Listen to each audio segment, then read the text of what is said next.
Welcome to Extremely Offline, a brand new podcast co-produced by me, Zed Jelani, and Leighton Woodhouse. This is our debut episode. If you get the joke in our name, congratulations! Like us, you waste way too much of your day following political feuds on Twitter or Facebook. On this podcast, we aspire to be the opposite of extremely online. What does that mean? It means we want to bring people from warring political tribes together to have substantive, respectful conversations about both their common ground and their differences. The opposite, in other words, of a Twitter flame war. Let's admit it. When we argue online, we're not actually trying to persuade anyone. We're not even trying to win a debate. We're trying to dunk on our rivals, own our political enemies. We're just performing for our followers, who are usually people who share our politics, our attitudes, and our biases. That kind of discourse might be entertaining, but it doesn't get us anywhere. We don't learn from each other or about each other. We don't sharpen the arguments we make for our favored policies. All we do is widen the divisions of our politics. We harden our alliances with people like ourselves while increasing our contempt for people who think differently. We feel even more certain of our own opinions while being even blinder to their shortcomings. It's an unhealthy, dysfunctional way to approach our disagreements with others. It's profoundly harmful to our democracy. Extremely Offline is a small contribution to combating political polarization in America. On this show, we'll bring together people from the populist left and the identity-based left, the center left and the far right, paleo-conservatives and socialists, and every other permutation we can think of. We'll have far-ranging discussions that do not elide our political differences, but that are rooted in mutual respect. Our first episode is with two guests who are both critical of the way mainstream liberals talk about race in America, but from very different directions. Briahna Joy Gray is senior politics editor at the Intercept, where she argues that liberal discourse often isolates racial issues from economic issues, and that we can't tackle structural inequality in America without discussing both at the same time. Coleman Hughes is a columnist at Quillette, who argues that liberals on the left often overlook cultural norms when we talk about the roots of racial inequality. We know that race is one of the thorniest topics to discuss online, especially when you delve into issues like Virginia Governor Ralph Northam and blackface, and the source of the racial wealth gap. But we aren't on Twitter or Facebook right now. We are extremely offline.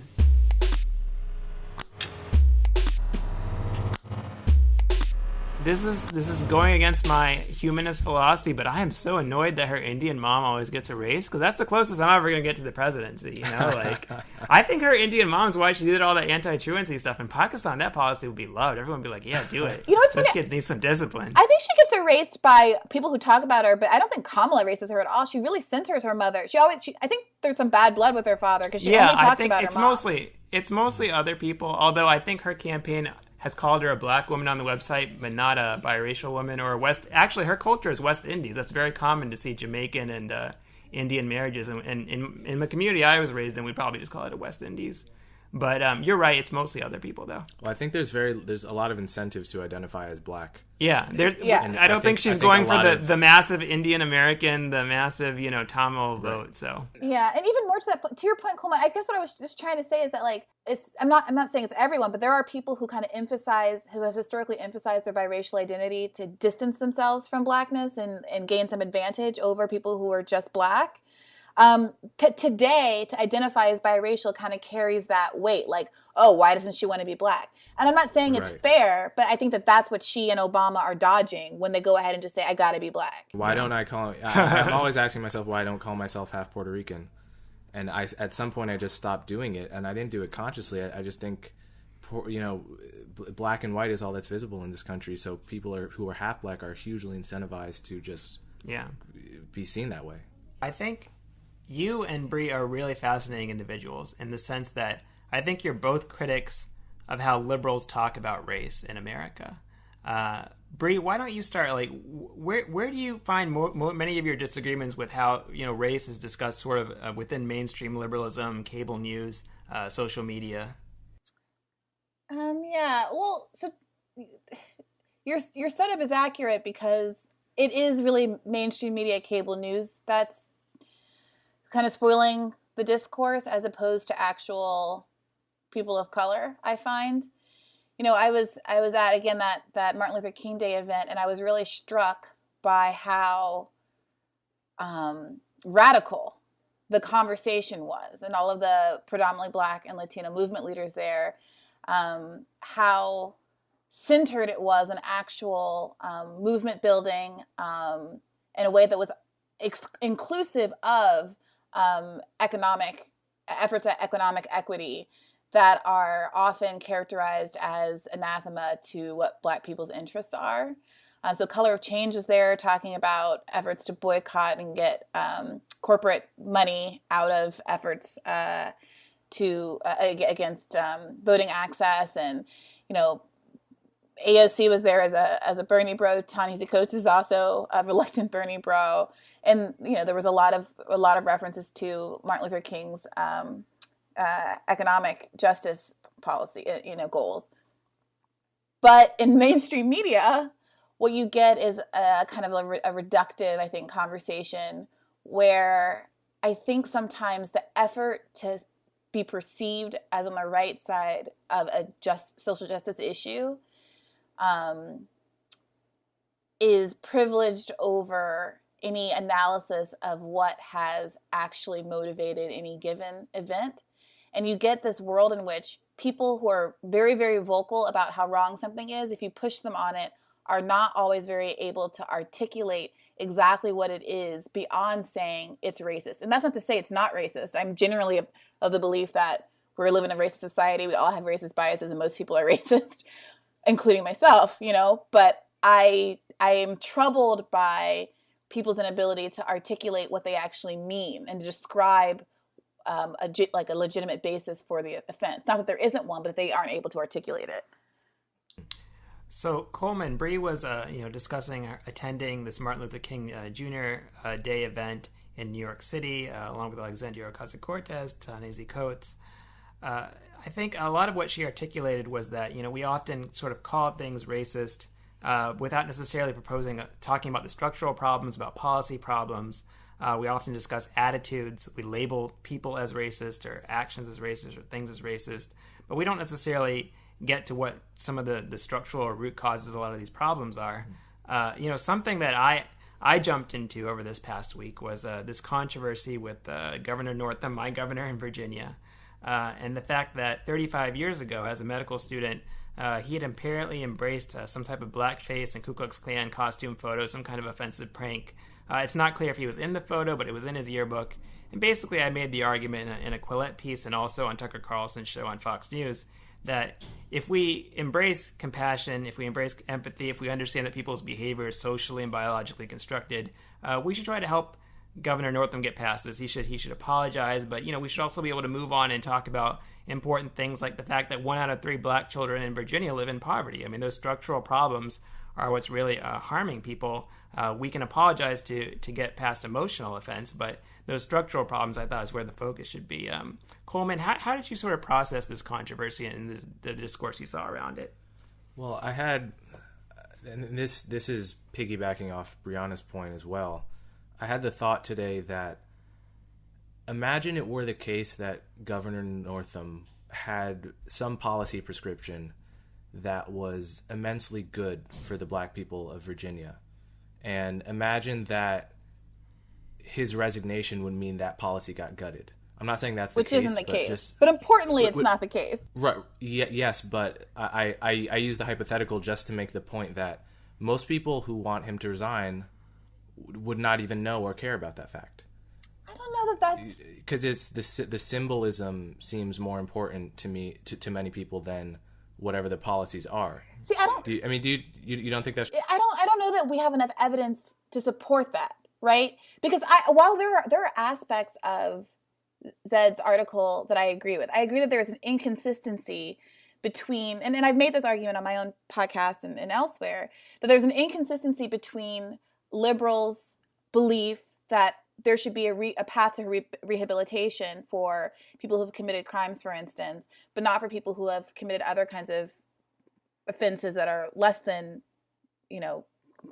crimes like, sexual harassment or racism. I agree with that, but I also think that there is a missing step here, which is that there isn't. The path to rehabilitation requires some kind of like atonement before absolution. And that sometimes the conversation becomes too premature.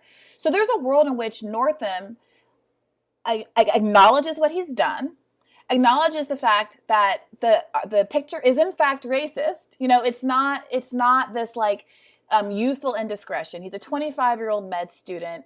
He not only just took the picture that's debated, whether or not he's in the picture, but regardless, he chose to curate his own yearbook page with this photograph. He went out of his way to conclude a photograph which he well understood in 1984 was symbolic of racial terrorism and the degradation of Black people through blackface and that those kind of vaudevillian antics. And he either espoused the views of those two groups, or at worst, or at very, very best, thought that racial terrorism and interpersonal degradation was so trivial as to be not only a joke, but a joke that he wanted to include on his yearbook page as part of what defined him as a human being for time immemorial, to his classmates. And so we can't brush away. And this is what I'm talking about articulating why it's racist. I'm not seeing a lot of news coverage that's saying that. Like, this is in fact racist. What he did was racist. Now, the question then becomes, once you do something racist, does that mean that you are, quote unquote, intrinsically racist and racist for the rest of all time? And is there a conversation to be had about what Northam would have to have said, done in the interim, what kind of apology he would have to give now, how he would have to manifest his regret and and atone to the community that he has harmed, for that in a way that would justify him staying in office and regain the trust of his constituency. Yeah, I guess I have a few thoughts about that. One, before I talk about Northam, I just want to emphatically agree with the point you made several minutes ago that there's an opportunity cost to framing every issue in terms of race, especially issues that affect people of all colors. I get the sense that there are many people who are right to call the criminal justice system unjust, but if pressed on it, could only make the case from a race-based perspective. And I think that's a huge liability politically to getting things done. So I think we share that view. Mm-hmm. You made points about economics, but it also applies to many other issues. Mm-hmm. When it comes to Northam, I think intentions do matter, and I don't know what his intentions were. One thing it's useful to point out is, Prince Harry dressed up as a Nazi, and we don't see him convinced that he could have only meant that in an anti-Semitic way. If we're talking about public figures who have done blackface, we're talking about Jimmy Fallon, Jimmy Kimmel, Fred Armisen of Saturday Night Live, Sarah Silverman, who had a speaking role at the Democratic National Convention. She did blackface? Yeah, she's on an interview. Okay, so really, I'm not excusing any of those other people, but I do think there's a very, and I'm not familiar with all of those examples, but there's a pretty big difference between putting a picture of a guy in a Klan's hood standing next to a guy with a tar black vaudevillian style blackface versus someone dressing up as Obama and being somewhat distasteful about it on SNL, right? If we're talking about people being precise and using and identifying harms accurately, we can't then go and collapse meaningful differences both in the magnitude of the offense and the intent. For sure. I mean, but what do you make of Prince Harry dressing up as a Nazi? I think you're right that we can't expect these scandals to just disappear in an instant. We need to see the route through which someone like Ralph Northam came to realize that what he did was not at all okay. We need to know what kind of person he was when he did it, why he did it. And to the extent that he's not forthcoming with these details, I think the public is right to demand them and to be angry. One thing I would worry about with regard to our culture right now is, even if he did all those things, if he checked every single box that you would want him to check, he might still not get any charity. And what that does to the social incentive structure is it actually incentivizes people not to, when they're in a position like he is, to not make this sincere apology, because when you'll be treated the same either way, it's a profound disincentive. I do agree with that. I think that your point that what the public should be calling for, and some people are, but I think it's more constructive to be calling for an explanation that's meaningful, which he has given in no way, shape, or form. Because what you're probing at, the questions you're probing at, or you're setting up rather, do probe at what the important issues are, which is that, is he, what we might think of Prince Harry, someone who, is just kind of tragically and offensively dismissive of the magnitude of the person who's, of the people that he's dressing up as, and just is someone who, as part of a youthful indiscretion, who feels kind of detached from the history, thinks it's okay to make a joke out of something that is still very real to people. Or is he someone who is, a Nazi, like his great-grandfather or whatever? Right? Because, I don't know, I've been watching the Windsor show, and you know how his grandfather they were German. It's not important. That is an unknown. And I think that's right to ask that question. But the problem is, I think that sometimes, and Zed, I think that this is a risk that sometimes you fall into, a trap that you fall into. I agree with a lot of your arguments, but I think that sometimes if you frame it so that the onus is on the public solely to be more responsible, instead of on Northam to offer an explanation that is meaningful, that is genuinely apologetic. I mean, we've kind of jumped to, why isn't there any absolution before the guy will even admit that he's done anything wrong, right? And he's like moonwalking or contemplating a moonwalk. To be fair to him, I do think he had apologized and admitted he did it wrong. He may not have done it to the extent that perhaps we all would have wished, or you would have wished, or I can't speak for all of us. He denies being in the photo. Well, he did apologize. He called it offensive and racist, and he did self-flagellate quite a bit. I don't know if some of the people... Right before he almost moonwalked. The moonwalking thing, I think all three of us can agree that, unless your moonwalk is very, very good, don't moonwalk at the press conference where you're doing the crisis communications. And by the way, I think we can also all agree that Prince Harry should resign, but just because the monarchy should be abolished and the wealth should be redistributed to the people. But I think this is a really interesting topic and a hot topic, but I want to move to sort of related issues. So, Coleman, you've done a lot of really interesting writing about what you believe are some of the sources of racial inequality. I mean, this is something that's, I think there are several camps on this. One camp, I think, denies that the inequality is there in the first place. They don't really talk about disparities, or they just prefer to talk about disparities in other terms, which, may be more defensible than denying them all together. What camp is that? What camp denies?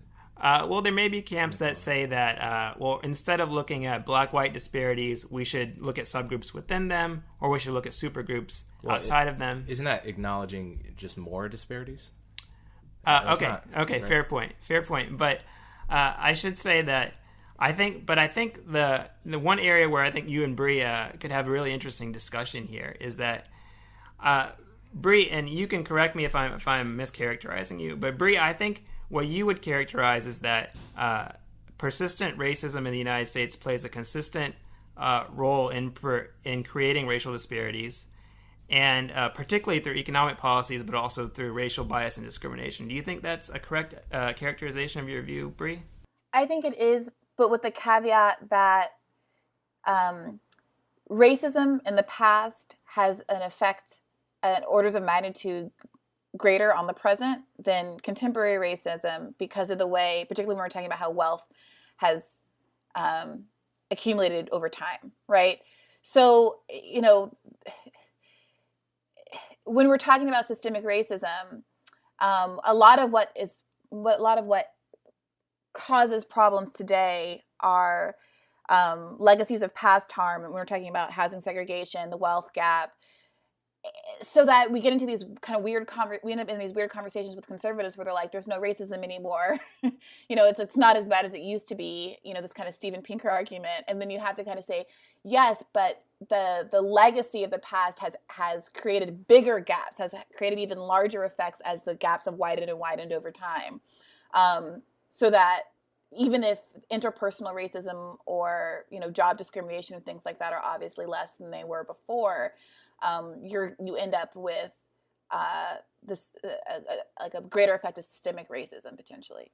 Yeah, so Coleman, I know that you have a slightly different view. I think both you and Bria agree that there are significant inequalities. You both agree that they're not necessarily the result of any individual one person's choice or any individual one person's behavior. But I think you view the causes a little bit differently. Am I right about that? Yeah, I mean, I think racism exists, obviously, and I don't expect it ever to not exist. I view it, if you're talking about racist incidents, racists. I mean, if you poll white people, you still get sometimes 5-10% of people agreeing with explicitly racist beliefs, like I don't want my kids to marry a black person. So that is all real. It's a separate question, however, to what extent that affects the economic outcomes that black people have today. To what extent ongoing racism is a cause of perpetuation of gaps. If you look throughout history and throughout the world, you find that disparities between ethnic groups are absolutely the norm, not the exception, even in cases where it absolutely can't be explained by discrimination. If you just look up in the U.S.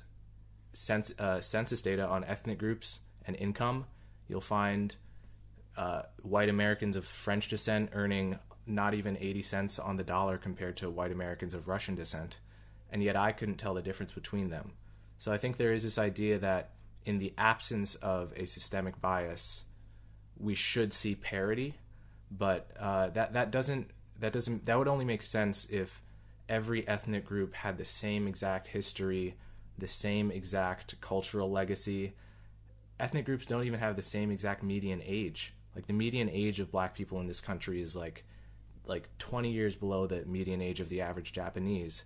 And if you were to look at the outcomes for black people versus Japanese people, you'd find all these crazy disparities. And it's like if the average Japanese person is 40 in their prime earning years, the average black person is 20, which is, when most people are starting out at the bottom of the ladder. Not only that, but those aren't the exact ages, but that's just an example. But Coleman, those age gaps are the product of economic realities as well. So if why do black men die at like 65 years old? Well, I'll tell you. I mean, the primary cause of according to the CDC is homicide. That's the leading cause of death for young black men, and it's not the leading cause of death for any other ethnicity in the country. If I could interject here, I know a little bit about life expectancy stats, and I think often those are dragged down by people dying very early. So it's like if you can make it past 40, you'll usually live longer than what the life expectancy stat is. But I do think it tends to be towards lower end deaths. Now, I think both of you probably have different reasonings or explanations for that, but I do think that's a fact. So leading cause of death is I believe that's about like premature death. That's like how many people die before, old age, right? It's like people falling off ladders, people having heart attacks, people dying of lung cancer from cigarettes and all that kind of thing. I don't have the information in front of me right now, but health outcomes for black people are lower because of things like illness, asthma, diabetes, poverty-related illnesses as well. And I don't need necessarily to look at a test to know that I look around and don't see any old people, like my grandmother's sickly at 70 years old, right? So, and she's the last one left, so I don't the point here is that Japanese, if you say if there are differences between French Americans and Russian Americans, that's not to say, oh, this is ridiculous. It's not to say that because they're both white and I can't tell the difference between the two today, that there is nothing about the fact of their Frenchness and their Russianness that has created that disparity. It is absolutely possible, and frankly, obviously historically true, that French people and Russian people had very different immigration stories to this country. And to my point earlier, those past injustices, those past discrimination has an effect when we talk about how wealth is accumulated over time. So a Russian family rather, who wasn't able to, secure prime housing that is now worth $8 million in some what is now a Tony part of Brooklyn or what have you, is not going to have accrued the same amount of wealth. And that's exactly what's happened with black people. Now, I agree with you insofar as saying getting rid of individual racism isn't going to cure the problem. I'm constantly frustrated with gentrification conversations where people sit around smugly talking about how, like, oh, the new white people told the black people to turn down the music, and aren't they a menace to the neighborhood? I don't give a crap about that. I mean, what's really the problem is the people who, who cannot afford to keep their houses because they don't have the kind of income that would allow them to stay and pay their property taxes, and they can't benefit from the incredible increase in housing value.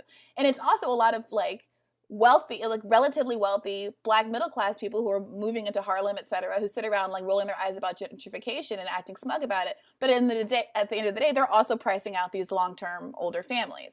So I agree that it's not about like the kind of racism that the public likes to talk about, because it... The Ralph Northam photo is not causing the wealth gap, is in other words. No, and that doesn't mean the individual racism in the Ralph Northam photo isn't wrong and meritorious of criticism. Absolutely, it absolutely is. And there's a very important conversation to be had about what we want of our public figures, because no one is entitled to be a governor. And it is perfectly reasonable to want our governors to be held to a higher standard than just like your everyday racist. But that's true. Although our president, Barack Obama, admitted to harboring racially insensitive feelings in the past. He said that he sort of cringes when he sees Mexicans hold up their flags at protests. He wrote this in his best-selling book. Yeah. But yeah. I don't want to get off the tangent. I'm sorry. No, but I think that's an important point, actually, because I think that part of what makes that not okay, but part of what makes us empathize with that statement as opposed to recoil from it is that Barack Obama is acknowledging that he, his own failings, and he's able to be honest with himself about his own racism. If Northam would do that, I think that that would be an important step on the path to rehabilitation, but we haven't seen that yet. Hey, I hope you're enjoying Extremely Offline. Right now, we're paying for this production out of our own pockets. We'd like that to change. To keep this podcast around, please consider supporting us for just a few bucks a month. Visit our Patreon page at patreon.com/extremellyoffline. Thanks. Well, Coleman, I want to return to this wealth topic. It seems like what Brie is arguing is that there are contemporary structures that are reproduced generation by generation that prevent a lot of what we need to see in order to see those racial disparities close. The word structure there can be construed in many different ways. I mean, so like when we were talking about Russians versus the French and what the story of that 20 cent income gap is, I don't know what the story is. And you're right to say it may have been some kind of immigration pattern that, who knows? It could be one of any number of variables. And that, I feel that is exactly the point that I'm trying to make in terms of every group. If we want to analyze society in terms of groups, which is not even necessarily always the most useful way to frame it, because where do you draw the line? But every group has its own legacy, and all of that stuff matters. We carry history with us in that sense. The degree to which education is emphasized in the household you grow up in, the degree to which you're given a set of skills, a set of values, a set of cultural scripts to succeed in the mainstream, right down to the way that your parents and peers talked.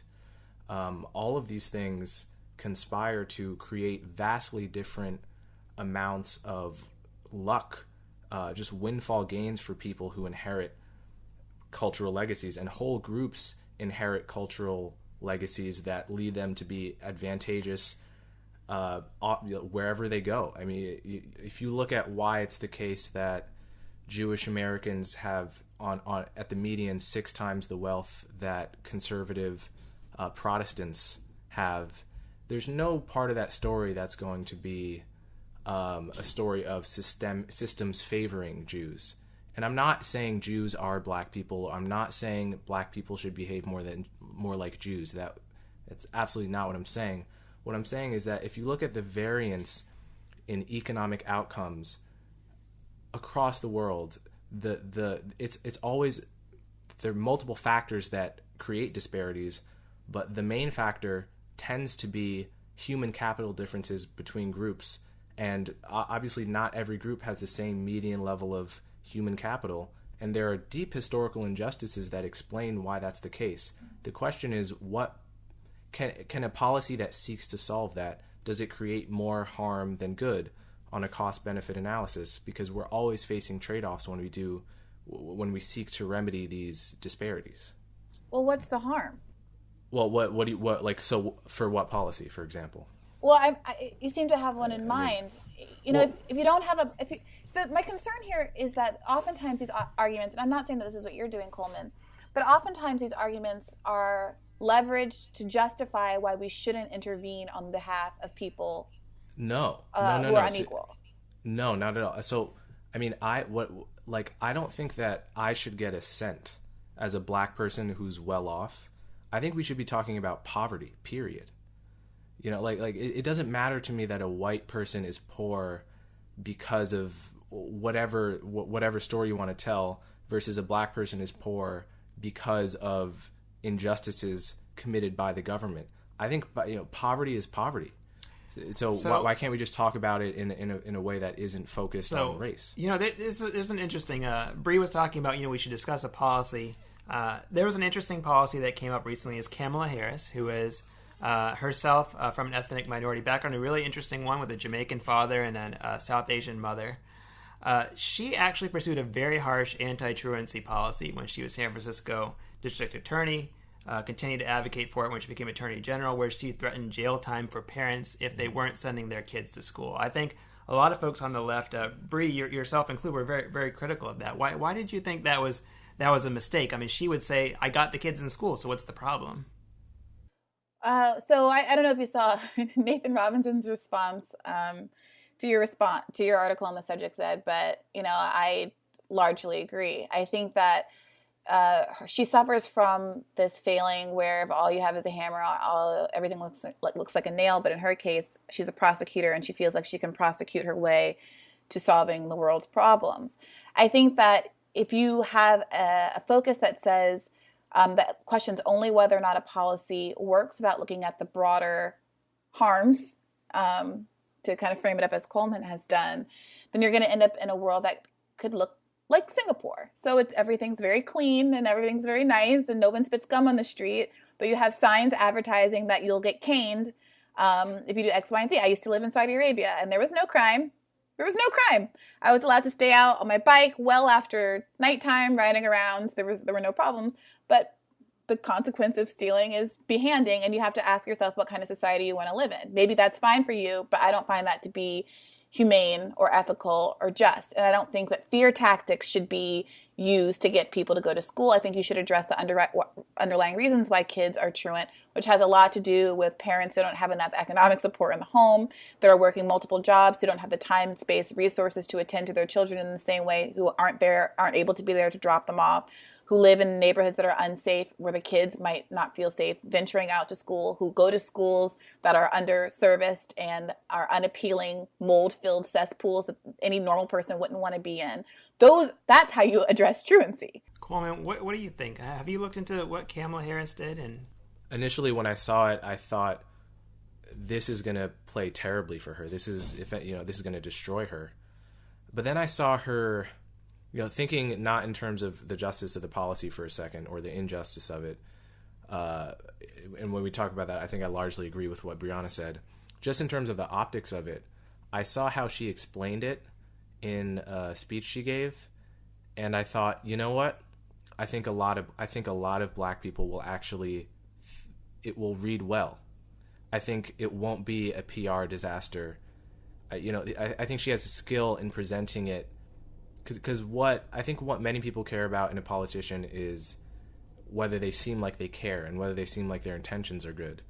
I don't particularly care that much about intentions on the part of politicians. Stalin and Hugo Chavez promised the world. Intentions don't matter very much. So I'm inclined to Briahna's analysis of the problem as part and parcel of the reason, one of the main causes behind mass incarceration, which is the incentives facing prosecutors to constantly prosecute as many for as long as possible as a way of gaining prestige. I think that's problematic, but I'm not sure it will be a losing PR move for her. Well, look, I agree with Coleman insofar as far as you're saying that there is a certain cohort of Black people who are going to like it. But that's the same Bill Cosby, pull up your pants, Barack Obama, Brothers Keeper type kind of like, what do you call it? Respectability politics Blacks who are always going to be down for that sort of thing. And frankly, they largely aren't. I mean, you disagree? I'm sorry. I disagree because I mean, every poll I've seen finds equal or more Black people identifying as conservative, as liberal, even if they vote Democrat. New York Times poll from a couple months ago. I do think there's a large percentage of people who would never vote for a Republican. Well, it's also but do still kind of like. That's a completely different that question. That's a completely different question. But it's also true that a number of recent Black mayors who were elected. For instance, Randall Woodfin in Birmingham. He ran on a campaign of employing more police officers because Birmingham has skyrocketing homicide rates. He actually defeated the Black establishment candidate by running on that. I think we'd probably have to pull up more survey data to really get at the edge of this. But I do think, Coleman's kind of raising the point that there is a constituency out there and it can be activated. Yeah, I agree that there's a constituency. That's what Kamala is looking for. I'm agreeing. I agree that there is a cohort of respectability politics Blacks. They're largely not of the class that's going to be affected by Kamala's policies, but there are some overlap. And that there are a lot of them that are in positions of power because there's often an alignment between them and people who hold a lot of power and resources. But I think the overwhelming response from the Black community, which frankly I've been really heartened by, to Kamala Harris has been very, very negative. I expected to have to be fighting this a little bit on my own, as sometimes happens. Not on my own. Obviously, there are a lot of Black leftists on Twitter, but visibly, in the kind of mainstream media, those voices aren't really lifted up. But the overwhelming criticism of Kamala Harris, the overwhelming number of articles, the NPR review of her book was negative. The Atlantic piece by a Black woman was negative. The Bazelon piece in the New York Times. I mean, the overwhelming volume of voices that have been critical, including many, many from prominent Black women, has shown me that this isn't another one of these issues that people can pretend is all about Kamala Harris's race and that she's being unfairly targeted. She could have picked on a lot of constituencies. No one's even really talking about the Steve Mnuchin business, but Black people, when you pit this one kind of elite Black woman against the masses of Black people who she's criminalizing, I think the kind of identity, weaponized identity politics narratives just aren't that powerful. Well, let's talk a little bit more about sort of Harris's approach. So Harris always ran as a tough on crime person. She actually defeated, I think it was a white guy actually, who was more left wing than her to become the DA of San Francisco. And she always bet on that as kind of being the winning horse. And, Coleman, I know that you've argued that when it comes to law and order, it's more of a mixed picture than maybe some of the left have said. You've said that, increased policing could be beneficial to African Americans and others who are in disadvantaged positions in some circumstances. Well, yeah, if I've said that, I've only said it with regard to homicide and the very low clearance rates of homicides. If you're talking about drugs, then just the opposite is true. Clearly, we need less policing on that front. And so talk to me about sort of the homicide issue. Where do you maybe have some disagreements with sort of where the liberals are right now in terms of talking about policing or lack thereof? Well, I guess on the left, you just can't talk about the problem of homicide in particular in the Black community, because I guess we've just ceded this point to the Sean Hannitys of the world, who say it for whatever reason they do. And I'm often asked, if you're someone who's talking about the leading cause of death among young Black men, age 15 to 34, what do you make of the fact that the only other people talking about this issue are people who I feel I have very little in common with, like Sean Hannity? And I say what Bayard Rustin said, which is that, if a bigot says the sun is shining and the sun is shining, I'm going to say the sun is shining because I want to be right. Right? And so I just think I think it does black people no good. It does America no good to be so hampered by taboos around trafficking in old stereotypes of black criminality that we fail to talk about the leading cause of death among black men. That seems like a confusion to me. Can I just interject also? Because I went ahead and Googled it, and these are numbers from 2014, but that wasn't that long ago. The leading cause of death among all races, all men of all races, except for Hispanics and Native and Asians, is heart disease. Hispanics and Asians, number one cause of death is cancer. Second leading cause of death for everyone, except for Hispanics and Asians, is cancer. But for those two, it's heart disease. So for everyone, heart disease and cancer are number one and number two. No, you mean that's everyone pooled? No. Individually. So for all races, it's 24/5. All races is heart disease. All races together, it's cancer. For black people, number one is heart disease. Number two is cancer. For Hispanics, number one is cancer. I think Coleman's point is for that black men, for black men or black people. I think Coleman is also addressing. Okay, I'm getting this from a New York Times article that linked to a CDC paper. Well, I think Coleman. I think also some of the difference. CDC right now as well. The CDC website. Okay. I think some of the difference may be made up in terms of age, right? Well, let me get to that. It's not 18 to 20. It's 15 to 19. Let me get to that. When you get all the way down to, so number 3 for everyone is unintentional injuries except for Asians, which is stroke. And then number 4, it's a bunch of other diseases that you would expect. And then number 5, you get black men homicide at 4.3%. And everyone else is still stroke and liver disease and diabetes and other kinds of things. So I grant you that homicide is higher up for black men than others. Hispanic men, it's the number 9 cause of death, right? Are you looking at the age groups I mentioned, or no? I'm looking for all race. But my point. Yeah. So I said age 15 to 34. Right. I heard you, but earlier you were being much more general, and I just want to make the really important point that when you're talking about an age group where people are so young that they generally don't die unexpectedly, right? If you're talking about 18 to 24, most people are making it past that. So what you're going to get is some childhood cancers, and if there's any kind of blip, if there's any homicides that happen, if there's a war that happens, you're going to get huge spikes in that age group, right? Because very, very few people are dying in the first place. So I'm not saying that to say that it's not a real statistic. I'm just saying that to put it in perspective, because the reason Tucker Carlson and crew are talking about it is not because there's some pandemic of homicide killing black men. Is it more than there should be? Absolutely. It is. Okay, it is true that there are the homicide rate among black people is 6 times higher than it is among white people in terms of your likelihood of being killed. Okay. Right, but this is like people who say Bernie Sanders locks up so many black people, locks up 10 times the population of there's 10 times as many black people in jail in Vermont as there are on the streets. Well, if there's only like 100 black people in Vermont, then you start to get really weird statistical anomalies like that. The difference is that we're talking about a population of 35 million. I mean, it is a high number, and I think I did a long reporting trip in West Baltimore.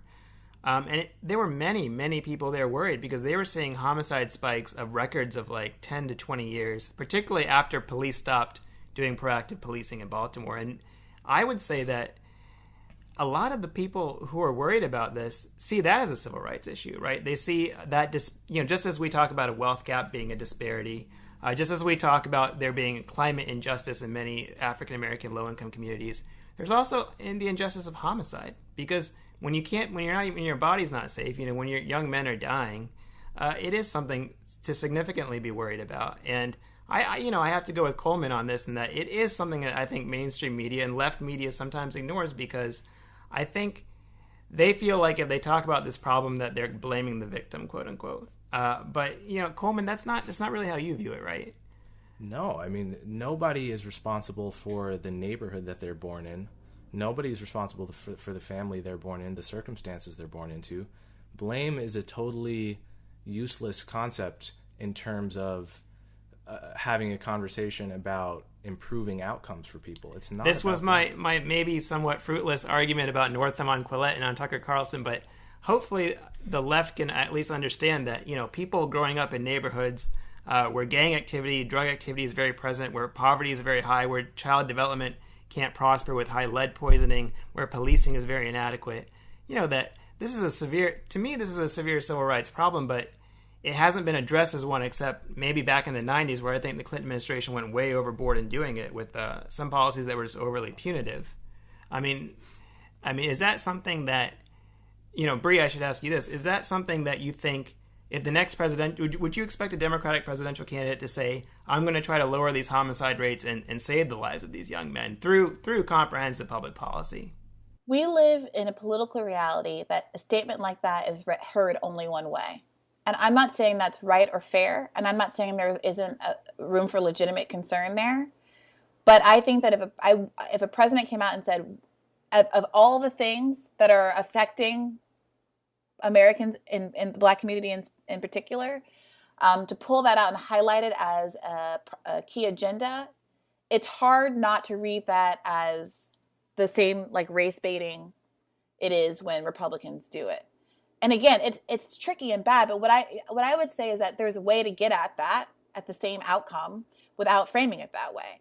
And it's just a matter of saying, I want to make communities safer for all Americans.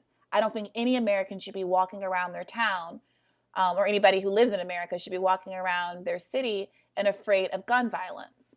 And let's talk about why, those root causes. Let's talk about pulling urban areas out of poverty. Let's talk about investing in those areas. Let's talk about, educational equality. Let's talk about gun control. Let's talk about those kinds of things. And I would add effective policing, because in some of these areas we see clearance rates of 40 or 50%. And if it's a coin flip, if you're going to kill someone and get away with it, that's a bad incentive. Mm-hmm. I think that's fine. But so long as it doesn't get flipped into an argument to just pour funding into police departments that we know are going to use it to exacerbate the problem. I acknowledge it's a complicated issue. Two things. One is that I'm all for, like I said earlier, talking about problems that affect all Americans in the broadest possible terms. The problem is that, if you have a community where the crime rate or the homicide rate specifically is 6 times higher than in another, and people are noticing that there are more cops in that community, that creates a rationally from the point of view of people in that community, especially the fact is that even in high crime communities, the vast majority of people are not criminals. So they're going to be unfairly picked on, and they're going to feel a grievance. And when you have to justify a higher police presence in that community, you inevitably have to talk about the differential rates of crime. That's my first point. My second point is that the so-called root causes of crime, criminologists have been looking for them for decades, and they still haven't found any. It's the crime rate's uncorrelated with income inequality, largely uncorrelated with just poverty rates. That's not true. That's just not true. The crime the crime rate in a high income neighborhood is dramatically orders of magnitude lower than the crime rate in a low income neighborhood. That's true. It's true. James Q. Wilson also, he found whole neighborhoods that were the poorest in the 1960s, but were immigrant groups from China. I think that didn't commit any crime at all. A way to synthesize maybe both of what you're saying is that it's generally true that lower income places see more crime, particularly violent crime. However, the GDP of Costa Rica is like half of what it is in West Baltimore, and yet Costa Rica is far safer than West Baltimore. Right, nobody's claiming it's linear. But the idea that there's no correlation to anything. Right. Yeah. Well, I think this is... I was talking about root causes because, you could argue that crime is one of the reasons that poor neighborhoods remain poor. It's one of the many reasons because it's a massive disincentive from investment. It's much harder for businesses to make a profit in a high crime neighborhood when they have security concerns. It's a massive disincentive. Which way the arrow of causation goes. Let me try to synthesize what both of you are saying. I think the one way to look at it is that maybe it's not necessarily just that poverty causes crime, but factors often associated with poverty. So, for instance, I did that reporting trip in West Baltimore.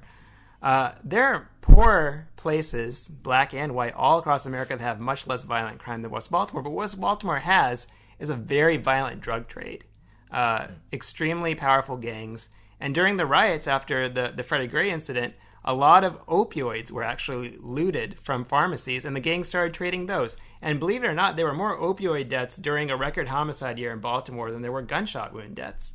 So I think, we also have to be talking about the drug war, about what is a proper way to tackle something like opioids. What is a proper way to use police? I mean, police in Baltimore, I think their arrests dropped by half after the Freddie Gray incident. And a lot of people blame that for why there's been more homicides, because the police are not being proactive. But I think all of this goes back to being associated with just being a community that I think we often just don't care about. We don't think about...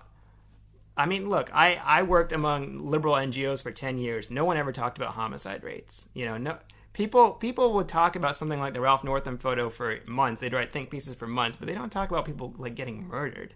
And where I was born, where I grew up, that crime was a huge problem. I looked it up the other day. The town I was born in has twice the crime rate of the median town in Georgia. It still does. It was very violent in the early 90s, extremely violent in the early 90s when I lived there. And I think that's maybe an area where the three of us can agree that there is a class component to this. Upper class people tend to not think that much about violent crime because they don't live in places with a lot of violent crime. And, it's something that has stood out to me among many advocates when we're talking about racial justice, because to me, it can conceivably be read as a civil rights issue, but I think Brie has a good point. If we talk about it specifically as a black issue, that might not, for one, it might not build the political support we need to take on the issue, because maybe white people will think, well, only black people have homicide rates in their communities. Why should I care about it? Right. So that brings me to the question. Well, that brings me to the question is, the left often talks about criminal justice as a whole as a racial issue. They ignore class components, education components, other components of it. Isn't talking about these issues exclusively as racial issues, isn't that just reducing the political support for reforms? Maybe, Coleman, you can start, because I know, Bree, you said something about this earlier. I'd like to hear what Briahna thinks about that. Okay, go ahead, Bree. So I've had this conversation offline with some black people because it's very touchy. But look, there is, I just read an article by Stacey Abrams in which she responds to Farrakhan's latest whatever, and she makes the case for why identity politics matters, and she argues that groups have been discriminated against on the basis of their identity.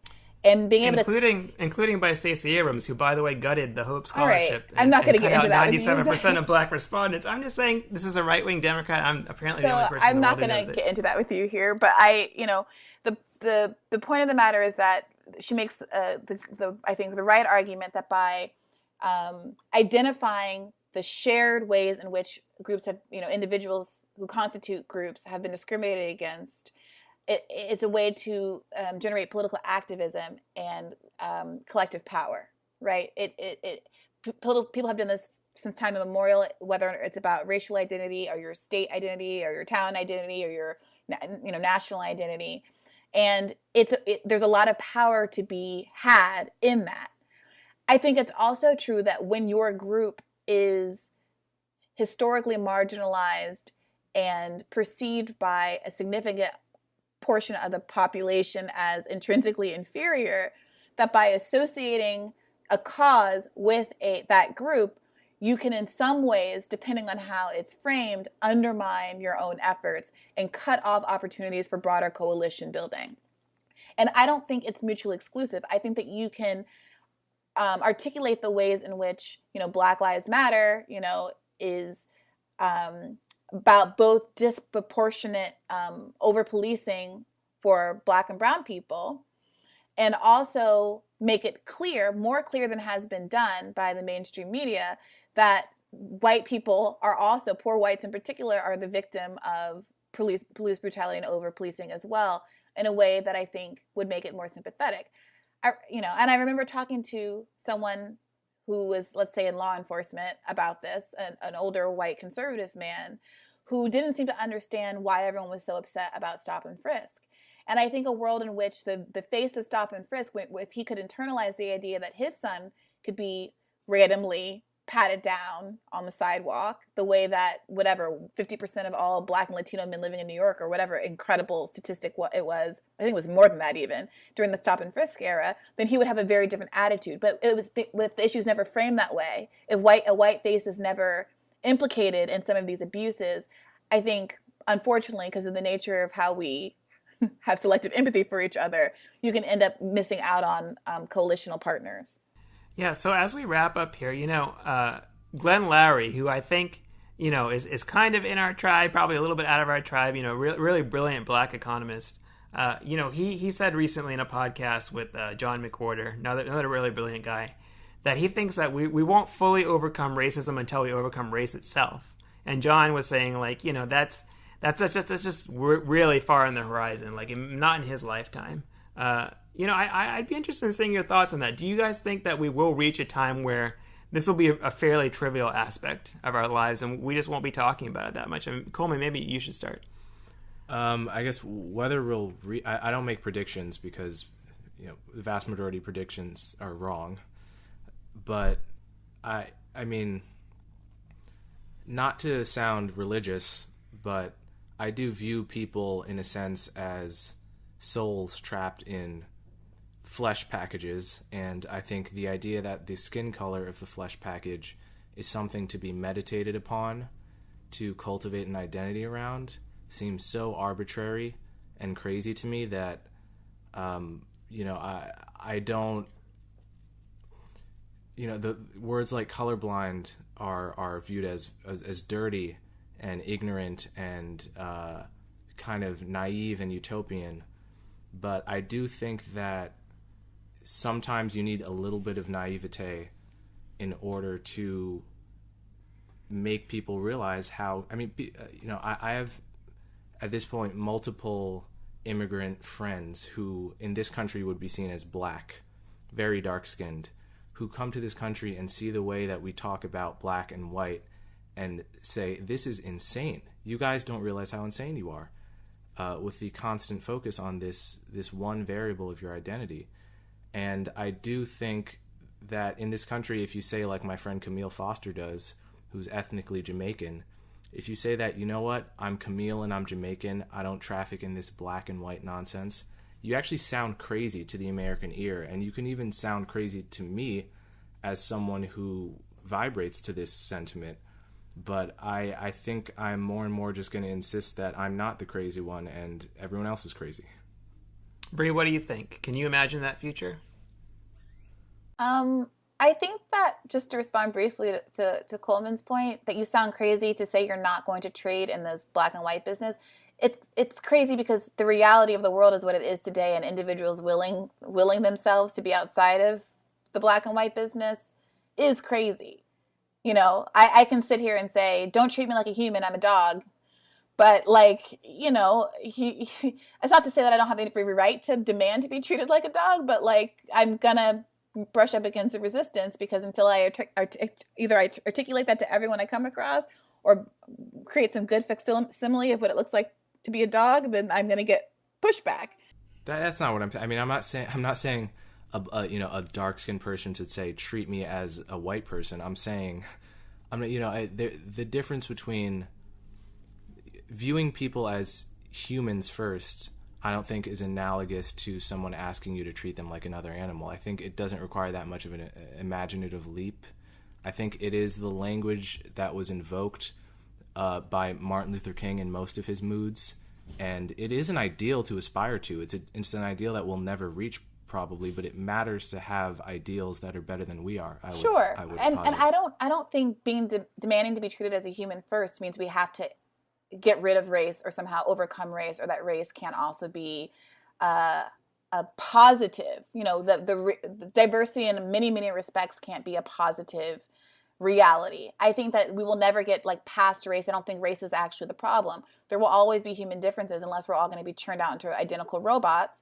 And the reality is that people will create factions based on those differences, as they have since the beginning of all time. The question is, and I think that Abrams actually does a really good job of making this point in her article, the real trick is convincing people that those differences aren't a liability. and helping people to understand that this isn't a zero-sum capitalist world. We're all fighting with each other over scraps, in a way that makes creates an incentive for us to leverage our differences against each other. And I think there was a demo study that I reference a lot in what I write from earlier last year, which points out that one of the most effective message in communicating to persuadable voters, they say voters that are not quite on the left, not quite on the right, is to talk about how the powers that be, the 1%, et cetera, are trying to use our racial differences to divide us, to be very explicit about race, but to point to the fact that race is being used as a wedge issue. Voters, I think, respond to that because they know somewhere intrinsically it's true, and they don't want to be told that the differences aren't there and they don't matter, but they want to be told that there is a different enemy, a different faction, a 1%, somebody who is more genuinely responsible for what they've gone through.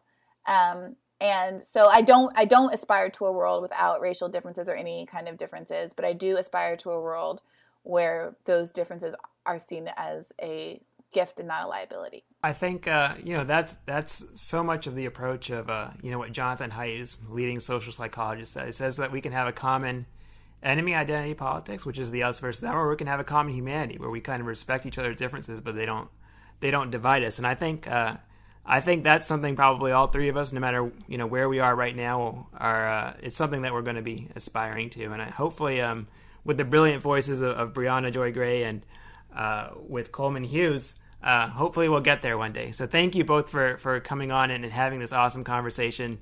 Both of you are like 800 IQ and could debate these at much higher levels than I could. So I'm really happy to have you here. And readers, please see Briahna's work at the Intercept and Coleman's work at Quillette. Thanks for listening to Extremely Offline. Extremely Offline is produced by Leighton Woodhouse and me, Zed Jelani. Our music is by Breakmaster Cylinder. Please chip in to keep our show going. Just a few dollars a month at patreon.com/extremely offline. We'll be back with a new episode next week.